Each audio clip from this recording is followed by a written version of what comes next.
নমস্কার বন্ধুরা, আজকে বানাবো পাস্তা। তো আমি কেমন করে বানাই চলো দেখে নেওয়া যাক। আমি নিয়ে নিলাম পাস্তা আর নিয়ে নিয়েছি ফুলকপি, আলু আর পেঁয়াজ। আমার ঘরে ক্যাপসিকাম, গাজর কোনোটাই ছিল না, ফ্রিজ খুলে দেখলাম। তা এই কটাই সবজি পেয়েছি আমি ঘরে, যা তাই দিয়ে আমি বানিয়ে ফেলবো। চলো দেখে নেওয়া যাক আমি কেমন করে বানাই।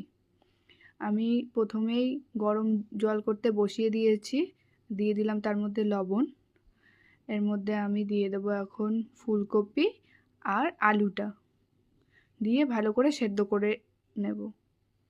সেদ্ধ করে নিয়ে তারপর জলটা ছেঁকে নেব,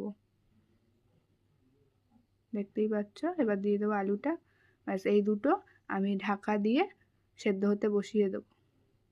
আর পাশে আর একটা বসিয়ে নিয়েছি জলের পাত্র, তার মধ্যে আমি দিয়ে দেবো সামান্য লবণ আর দিয়ে দেবো সামান্য পরিমাণে রিফাইন অয়েল, কারণ যাতে ঝুরঝুরা থাকে পাস্তাগুলো, তাই আমি অয়েল দিয়ে দিয়েছি। এখন এটাকেও সেদ্ধ করে নেব। সেদ্ধ করে নিয়ে ওটাও জল ঝরিয়ে নেব। আর নিয়ে নিয়েছি একটা পাত্রতে দুটো ডিম আর একটু লবণ আর সামান্য একটু হলুদ দিয়ে দিলাম, কারণ আষ্টে গন্ধটা যাতে না বেরায়। এখন একটা কড়াই নিয়ে নিয়েছি, দেখতেই পাচ্ছ। এখন দিয়ে দেবো সর্ষের তেল ওই ডিমটা ভাজার জন্য। বড় কড়াই তো, তাই মনে হচ্ছে সব কিছু অল্প অল্প দিয়ে দিলাম। ডিমটা এমন ভুজিয়ার মতো করে নেব, করে তুলে নিয়েছি। আর পেঁয়াজের পাপড়িগুলো ছাড়িয়ে নিয়েছি আর লঙ্কা কুচিয়ে নিয়েছি। আবার ওই কড়াইতে দিয়ে দিলাম সর্ষের তেল। এবার পেঁয়াজগুলোকে আমি ভেজে নেব।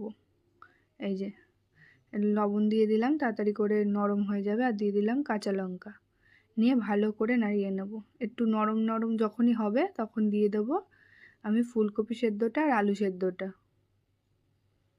সেদ্ধ করে কুচানো রয়েছে। এবার দিয়ে দেবো হলুদ কালারের জন্য আর দিয়ে দেবো লবণ স্বাদের জন্য। দিয়ে ভালো করে নাড়িয়ে নিয়েছি। এখন দিয়ে দিলাম টমেটো সস 3 পাতা, দিয়ে আমি ভালো করে নাড়িয়ে নেব। নাড়িয়ে নেওয়ার পরে আমি দিয়ে দেবো এখন পাস্তাগুলো। সেদ্ধ করে রাখা পাস্তাগুলো আমি দিয়ে দিলাম, দিয়ে ভালো করে নাড়িয়ে নিচ্ছি, দেখো। এরপরে আমি দিয়ে দেব ডিমের ভুজিয়াগুলো, দিয়ে দিলাম।